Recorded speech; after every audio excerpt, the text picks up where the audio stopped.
இன்று கட்சி மாறுவோர்களை துரோகி என்றுதான் கூற முடியும் என அதிமுக மகளிர் அணி கூட்டத்தில் பங்கேற்ற பின் செய்தியாளர்களிடம் பேசிய கே.பி. முனுசாமி தெரிவித்தார்.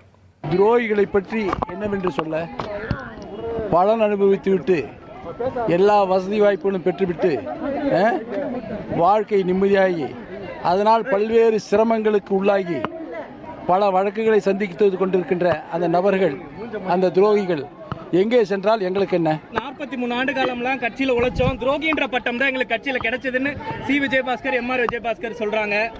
உண்மை அதுதானே, உண்மை அதுதானே.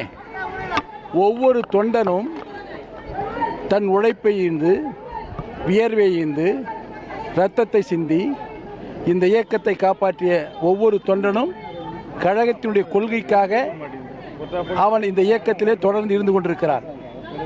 இது போன்ற நபர்கள் ஆட்சியிலே அதிகாரத்திலே பங்கு பெற்று எல்லா பலன்களையும் பெற்று இன்று ஆட்சி இல்லாத இந்த சோதனை கட்டத்தில் இந்த கட்சியை தாங்கி பிடிக்கக்கூடிய நிலையிலே இருக்க வேண்டியவர்கள் சுய தேவைகளை பூர்த்தி செய்வதற்காக செல்லுகின்றவர்களை துரோகி என்பதை விட வேறு ஏதாவது தமிழில் அகராதி இருக்கிறதா என்று சொன்னால் சொல்லுங்கள், அதையும் சொல்ல தயாராக இருக்கிறோம். பின் செய்தியாளர்களிடம் பேசிய கே.பி. முனுசாமி தெரிவித்தார்.